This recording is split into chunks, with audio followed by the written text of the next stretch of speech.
बलिदान किया, ऐसे गुरु गोविंद सिंह जी के दो सुपुत्र, उनके शौर्य और पराक्रम का स्मरण करते हुए आज का विषय हम लेंगे। हम सब लोग जानते हैं कि ब्रिटिशों के कालखंड में ही मंदिरों के बारे में अलग कानून बनाकर ब्रिटिशों ने मंदिर व्यवस्था के ऊपर भारत में नियंत्रण कर लिया था। दुर्भाग्य से भारत स्वाधीन होने के बाद में भी यह परंपरा वैसे ही शुरू रही और एक तरीके से यह हिंदू समाज के प्रति एक बहुत भेदभावपूर्ण व्यवहार था, क्योंकि सरकारी नियंत्रण में कहां पर भी चर्च या मस्जिद नहीं है और सिलेक्टिवली केवल हिंदू समाज के ही मंदिर सरकारी नियंत्रण में हजारों की संख्या में अनेक राज्यों में आ गए। और फिर जिस तरह की कुछ कंट्रोवर्सीज पीछे हुई है कि तिरुपति के प्रसाद के लड्डुओं के बारे में होगा या कुछ जगह पर मंदिरों को जो संपत्तियां हैं सरकारी नियंत्रण में जो मंदिर है उन संपत्तियों के मिस एप्रोप्रिएशंस होंगे, मिसमैनेजमेंट होंगे, इनके बारे में जो सारी बातें हुई, तो इस विषय के बारे में हिंदू समाज अभी अधिक चिंतित हो रहा है। विश्व हिंदू परिषद का यह पहले से ही हमारी भूमिका रही है कि हिंदू मंदिरों का संचालन यह हिंदू समाज ने ही करना चाहिए और इसीलिए अभी एक बड़े प्रमाण में इसके बारे में एक जनजागृति अभियान हाथ में लेना चाहिए, निश्चय करके हम लोग आगे बढ़े। कुछ पिछले 1-2-3 वर्षों से हमने इसके ऊपर काम प्रारंभ किया तो सुप्रीम कोर्ट के कई प्रथितयश वकील, हाई कोर्ट्स के रिटायर्ड चीफ जस्टिसेस, कुछ पूज्य धर्माचार्य और विश्व हिंदू परिषद के कार्यकर्ता, ऐसा मिलकर एक थिंक टैंक इसके बारे में चिंतन गठ बनाया गया और उन्होंने अभी एक इसका प्रारूप तैयार किया है, क्योंकि भारत के दक्षिण के हिस्से के जो 5 राज्य है उनमें तो एक एक राज्य में हजारों की संख्या में मंदिर है। तो एक एक राज्य में 20,000, 30,000, 50,000 मंदिर सरकारी नियंत्रण में है। तो यह चुनौती बहुत बड़ी है। तो विश्व हिंदू परिषद की जो भूमिका है कि हिंदू समाज ने इसको संभालना चाहिए, तो समझ लीजिए कि सरकार यदि इसको लौटाती है तो हिंदू समाज किस स्वरूप में इसको स्वीकारेगा। ये एक बहुत बड़ा प्रैक्टिकल प्रश्न, जिसको हम कह सकते हैं व्यवहारिक एक विषय था और इसलिए इस चिंतन गठ ने एक प्रारूप तैयार किया। 2 वर्ष पहले कर्नाटक सरकार ने यह इच्छा जताई थी कि कर्नाटक के सारे मंदिर वो हिंदू समाज को सौंपने के लिए तैयार है। तो हमारे सारे इस चिंतन गठ के गतिविधि को भी एक गति आ गई थी। दुर्भाग्य से कर्नाटक की सरकार इलेक्शन नहीं जीत सकी और यह विषय पिछड़ गया। तो अभी आंध्र प्रदेश में कुछ दिन पहले प्रवास में आंध्र प्रदेश के मुख्यमंत्री श्रीमान चंद्रबाबू नायडू जी से भी मिलना हुआ और आंध्र प्रदेश के दृष्टि से जो एक हमने प्रस्तावित कानून का प्रारूप तैयार किया है, तो उनके विचारार्थ हमने मिलकर उनको वो दिया और हमने उनको निवेदन किया है कि वो स्वयं इसका अभ्यास करें, अपने लॉ डिपार्टमेंट के साथ बैठकर भी इसका अभ्यास करें। विश्व हिंदू परिषद के कार्यकर्ता भी अनेक राज्य सरकारों को, अनेक राजनीतिक दलों को इस विषय के बारे में मिल रहे हैं। तो एक ऑनगोइंग प्रक्रिया है ये और इसलिए यह एक विषय हम लेकर अभी चल रहे हैं जिसका एक तरीके से बहुत बड़ा एक जन जागृति अभियान हम पूर्ण देश में इस विषय को लेकर चालू करने वाले हैं। और इसका पहला कार्यक्रम करके हमने अभी आंध्र प्रदेश में 5 जनवरी को विजयवाड़ा में एक बहुत बड़ा कार्यक्रम, जिसमें कुछ लाख लोगों की सहभागिता होगी, ऐसा निश्चित किया है। और अभी अपने कार्यकर्ता संपूर्ण आंध्र प्रदेश में जो 13,000 से ज्यादा पंचायत है, वो 13,000 की 13,000 पंचायत में अभी प्रवास हमारे कार्यकर्ताओं का लगभग पूर्ण हो गया है। हम पिछले 1.5-2 महीने से इस विषय में लगे हुए हैं गांवों की संख्या तो हजारों होगी और ऑलरेडी अभी 2 लाख से ज्यादा लोगों ने प्रत्यक्ष रजिस्टर किया हुआ है कि इस कार्यक्रम में वो सहभागी होंगे और लाखों लोगों ने इस विषय में कार्य करने की भी मंशा जाहिर की है। तो एक जबरदस्त उत्साह समाज में इस विषय के बारे में दिख रहा है। तो यह एक पहला कार्यक्रम, एक अखिल भारतीय अभियान का हम पब्लिक प्रोग्राम यह विजयवाड़ा में करने जा रहे हैं अगले 5 जनवरी को। तो इसमें विश्व हिंदू परिषद के पदाधिकारी, अनेक संत मंच पर रहेंगे, समाज का मार्गदर्शन करेंगे। समाज की मानसिकता भी तैयार करनी है। हजारों मंदिर स्वीकारने हैं तो उसको संभालने वाली व्यवस्था समाज की भी तैयार हो।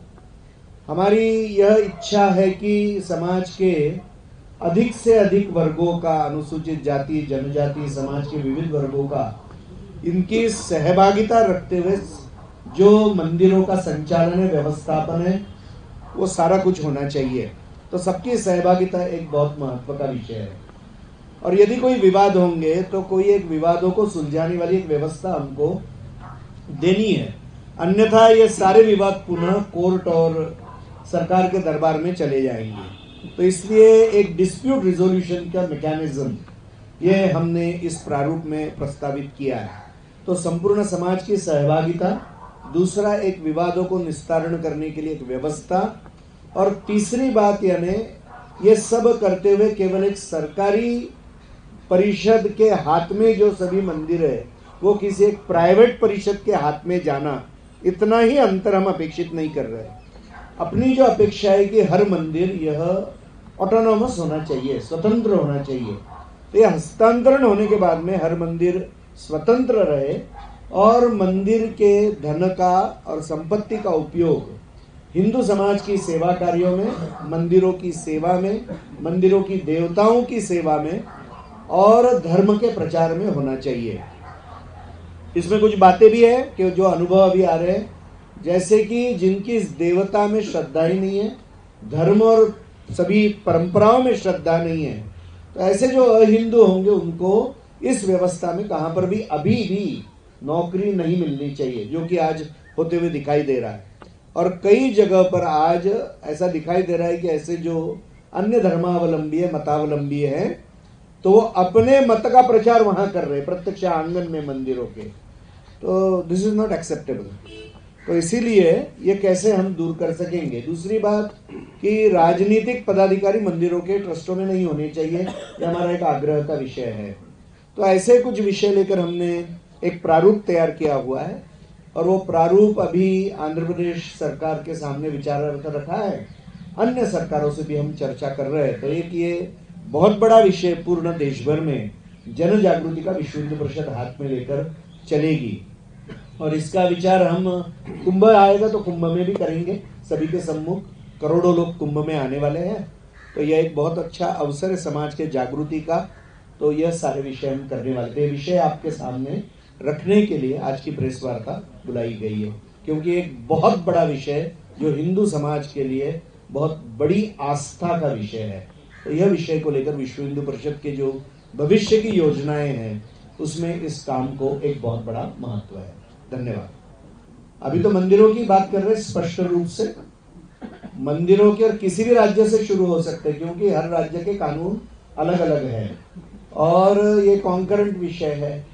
और कई बड़े बड़े मंदिर के जिनके इंडिविजुअल एक्ट्स बने हुए हैं और कई हजारों मंदिर एक एक्ट के अंदर, जैसे धर्मार्थ परिषद है, देवस्थानम बोर्ड्स है, वगैरह वगैरह। महाराष्ट्र, गुजरात जैसे राज्यों में चैरिटी कमिश्नर की व्यवस्था जो अन्य राज्यों में नहीं है। तो कानून की स्थिति हर राज्य में अलग अलग है और सुप्रीम कोर्ट ने भी इसके बारे में सूचकता बताई है कि सरकारों का ये काम नहीं है मंदिर चलाना। और समझ लीजिए कोई समस्या आती है तो 6 महीने में आप उस सुलझाकर वापस सौंप दीजिए। तो यह अपेक्षित है, वैसा नहीं हो रहा है। इसलिए किसी भी एक राज्य से हम प्रारंभ करेंगे। जैसे उत्तराखंड में भी अभी 2 साल पहले लगभग 50 से अधिक मंदिर अधिग्रहित किए गए थे। तो हमने सत्ता में बैठे हुए लोग राजनीतिक दलों से बातचीत की तो पुनः वो मंदिर समाज को लौटाए गए। तो बातचीत मार्ग है, ये बातचीत से निश्चित रूप से मार्ग निकलेगा, ये हमारा विश्वास है।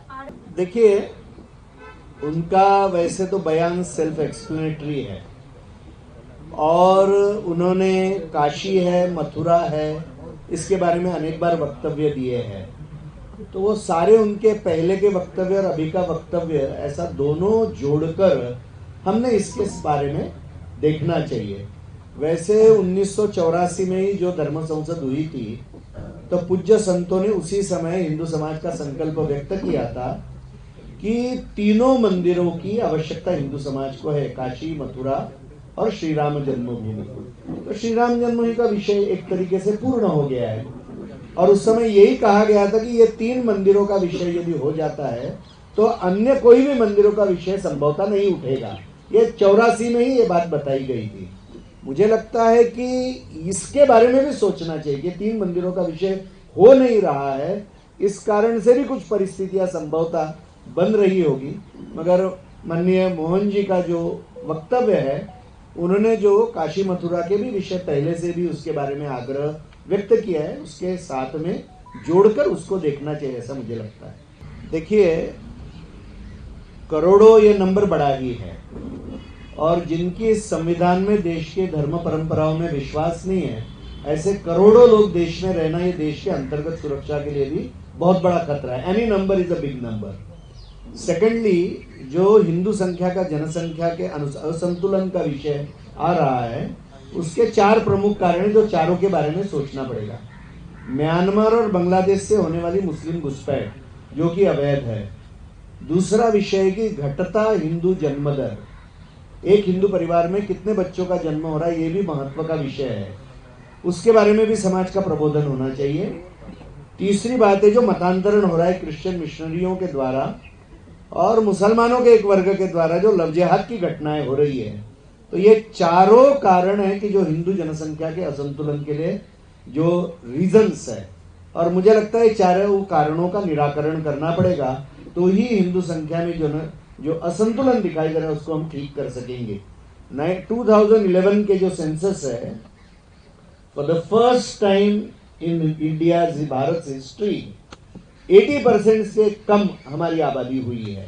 पहली बार ये हुआ है। ये तो वास्तव है और ये आंकड़े अच्छे नहीं हैं।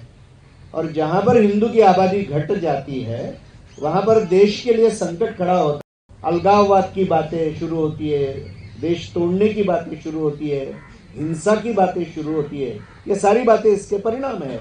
और जैसा मैंने कहा, अंतर्गत सुरक्षा के लिए भी बहुत बड़ा खतरा है। अभी भी असम है, वेस्ट बंगाल है, बिहार है, यहाँ के जनसंख्या में बहुत बड़ा परिवर्तन हो चुका है। आज झारखंड के 2 जिले साहेबगंज और पाकुड़, यह अभी ऑलमोस्ट हिंदू 50% से कम हो गया इन 2 जिलों में। आप बिहार के सीमांचल के 4 जिले लेंगे, जैसे कि अररिया है, बाद में पूर्णिया है, किशनगंज है, ऐसे सारे, कटिहार है, ये भी जिलों में यह आबादी ऐसी प्रमाण की हो गई है। वैसे ही हम बंगाल के देखेंगे, असम के 8 जिले देखेंगे, तो ये सारी बातें, और आज उनके वक्तव्य आप सुनिए, they are on record, videos इसके उपलब्ध है कि वहां के मुस्लिम नेता किस तरह के भाषण कर रहे हैं पब्लिकली। तो ये बातें तो एकदम महत्व की, उसके बारे में आप ध्यान देना ही पड़ेगा। These are realities. No, you have to think in that respect only. इसे मैंने क्वालिफाई किया जो पहले बात कही कि जो बाहर से आए मुस्लिम घुसपैठिए हैं उसको भारत के संविधान के बारे में आदर नहीं है, उनको भारत की परंपराओं के बारे में आदर नहीं है। और इसलिए ऐसे लोगों की करोड़ों की संख्या में भारत में संख्या बढ़ना ये भारत के अस्तित्व के लिए खतरा है।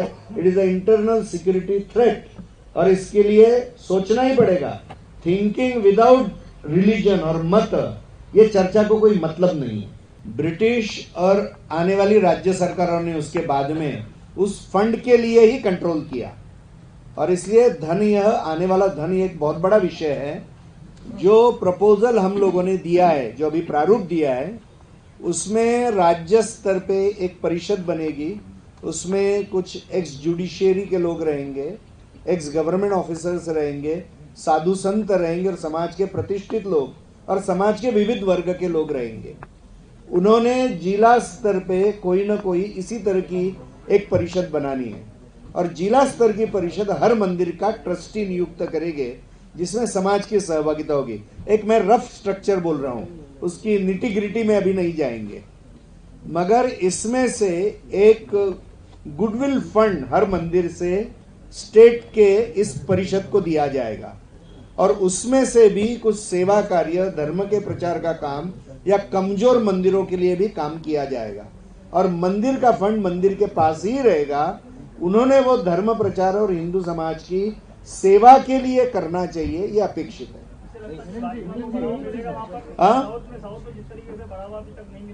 किसको? नहीं, मुझे ये प्रश्न का रिलेशन समझ में नहीं आ रहा। आपने जो प्रश्न पूछा, हमारी जो चर्चा चल रही है और आप पूछ रहे मुझे कि ये लाने से भाजपा का प्रभाव बढ़ेगा। भाजपा को पूछे, हमको क्यों पूछ रहे?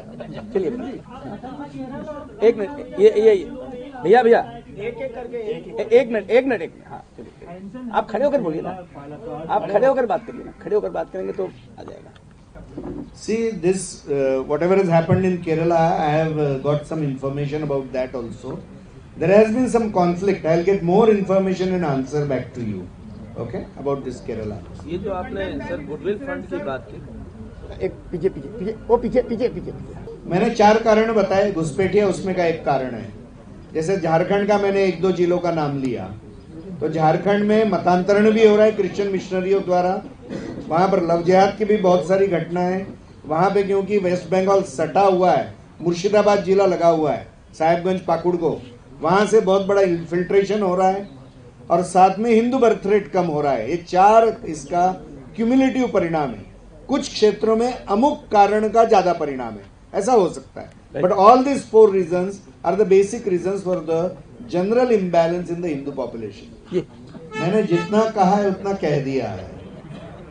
नहीं, मैं मेरा स्टेटमेंट नहीं, मैंने इतना ही कहा कि उनका जो स्टेटमेंट है वो उनके पूर्ववर्ती उन्होंने बातें जो की है वो काशी मथुरा के बारे में भी की है और इसलिए उस प्रकाश में उनका स्टेटमेंट देखना चाहिए।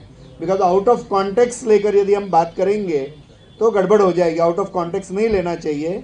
ओवरऑल एक भूमिका है, उस भूमिका के साथ में उनका स्टेटमेंट देखना चाहिए। एक बात मैंने कही और दूसरी बात, यदि कोई कॉन्फ्लिक्ट की बातें कर रहा होगा दूसरे कोई लोग, तो 84 में ही ये कहा गया था कि भाई ये 3 दे दो तो बाकी विषय शांत हो जाएगा। ये 84 में कहा था, अभी ये 2025 आ गया है अभी ऑलमोस्ट, अभी भी ये बातें हो नहीं रही है। तो जिस तरह का आक्रोश दिखता है संभवतः वो एक महत्व का कारण उसमें हो सकता है। इतना ही मैंने कहा। क्यों नहीं आपने 4 आयाम बताए, अन्य लोगों को भी सुनिए,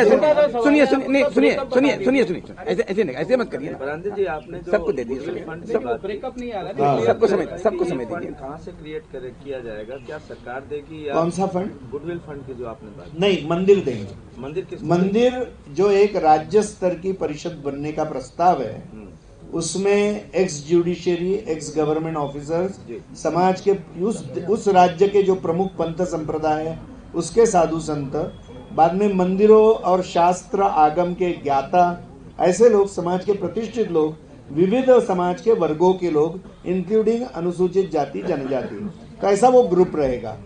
एंड वो फाइनेंस, मैनेजमेंट, शास्त्र, न्याय, लीगल, सब एंगल्स को समझने वाले लोग उसमें रहेंगे। तो यह जो है, इस बॉडी को मंदिर अपने इनकम के अनुसार कुछ न कुछ देगा, वो बातचीत करने के विषय है। वो जो एक गुडविल फंड बनेगा, वो फंड में से जो कमजोर मंदिर है जिनके पास आमदनी नहीं है उनके बारे में भी काम करना और प्लस CSR जैसे विषय भी ये परिषद ले सकेगी, ये हमने उसमें सोचा है। और उसके माध्यम से अनेक सेवा कार्य और धर्म प्रचार का काम भी वो करेंगे। See, what we are talking about, this act or whatever prarup we have given is connected only with government controlled temples. We are not talking about private temples. They don't enter into this discussion. So no government temple like that is there, and if it is there, they should be part of it. See, what we are proposing, that the priest will also be sometime part of the trustee also. वो तो detailing हर राज्य के बारे में इसको adapt करना पड़ेगा, है ना। हर राज्य की स्थिति अलग अलग है, संख्या अलग अलग है, वो एडेप्टेशन होगा, मगर वो पार्ट ऑफ इट रहेंगे। विश्व हिंदू परिषद ने तो पहले 3 मंदिरों की ही बात की थी, पूज्य संतों ने भी 3 मंदिरों की बात की थी और वो हिंदू समाज के एजेंडे पे भी वो 3 मंदिर हैं और विश्व हिंदू परिषद के एजेंडे पे भी वो तीनों मंदिर हैं। हमारी प्राथमिकता पहले तो राम मंदिर का कार्य पूर्ण करना है, लगभग वो हो ही जाएगा, ये हमारी अभी पहली प्राथमिकता है।